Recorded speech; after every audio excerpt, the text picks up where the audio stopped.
Good evening. Watersiders strike again. A 15% increase has begun this war, when only wharf workers could end 9%, so it left watersiders with 6% working overtime. The strike is spread to include coal miners and freezing workers. Eventually the strike has involved 20,000 people. After 151 days, the watersiders went back to work. We bring you over to Amber Taplin to discuss watersiders and their behalf. Here we have Amber Taplin to speak on behalf of watersiders. So, as a watersider, what do you do as a living? As a watersider, I unload and load a ship's cargo.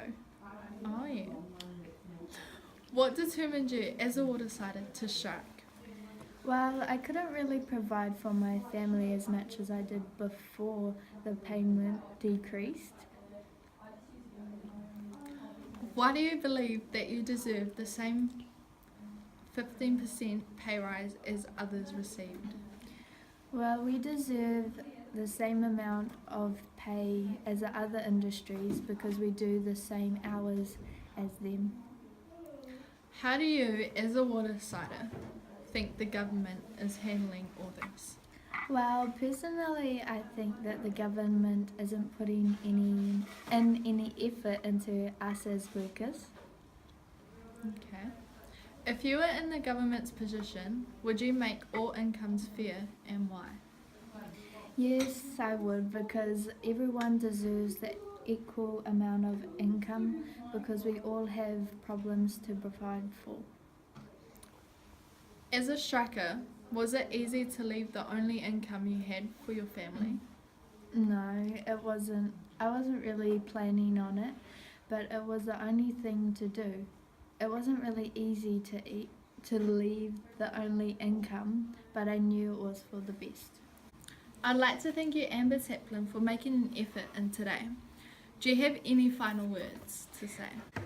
As watersiders, we have the right to have the same amount of income as the other employees because we have priorities just like everyone else.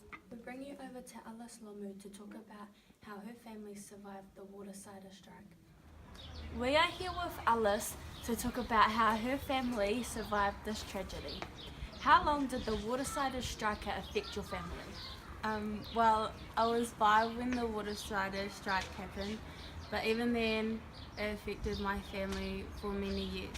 Father lost his job. Our family name was now known as like a second-rated embarrassment. How did you and your family survive the months without any income?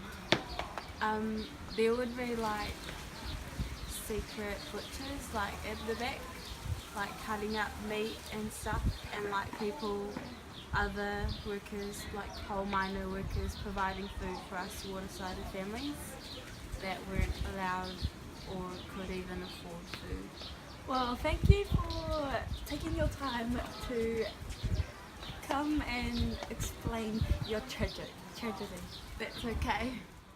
The government decided to become involved with the watersider strike as they declared a state of emergency, suspended civil liberties such as freedom of the press and freedom of speech, send in troops to unload and load ships. Government lost money during the strike. After 151 days, the watersiders went back to work. Thank you for tuning in. Goodbye and good night.